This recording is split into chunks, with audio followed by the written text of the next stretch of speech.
We saw a historic day for old man Adrian Peterson, 32 years young. I mean, we talk about 37 carries for a 32-year-old. I guess he still got it.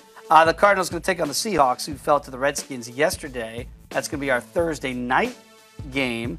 I'm going to bring in RotoWire's Jake Latarski. And Jake, I wonder, should Peterson owners sell or hold on to all-day Adrian Peterson?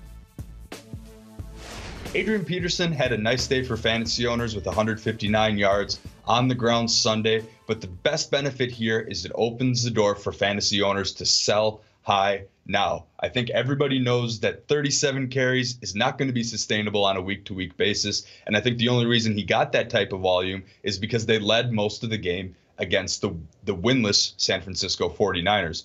Things are about to get a lot tougher for Adrian Peterson. However, his upcoming schedule is horrific for fantasy owners. Has the Seahawks at home, then at Houston, versus Jacksonville, and versus the Rams. A ton of good defenses where the Cardinals will be betting underdogs in those games and won't have the luxury of running the football as much. And then last but not least, the lingering uncertainty with David Johnson. He still thinks he can play this season. If he comes back in the tail end, he's going to be at the cost of Peterson's snaps. So when it's all said and done, I don't feel great about relying on Adrian Peterson in the playoffs. So now is the time to sell.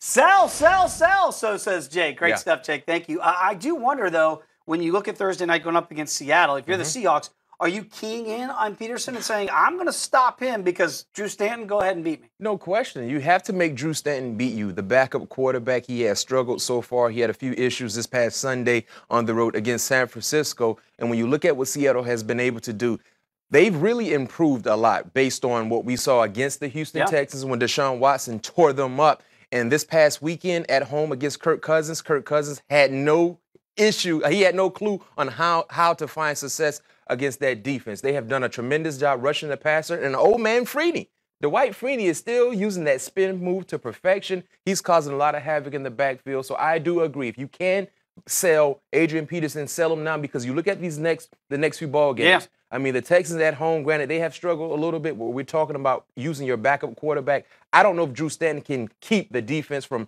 stacking the box. That could be an issue. The Jacksonville Jaguars, the Rams, the Titans, the Redskins, and then you have the Seahawks. Once again, granted, fantasy would be over by then. But right now, the next 4 or 5 ball games, this will be extremely difficult for Adrian Peterson. Dwight Freeney, Syracuse legend.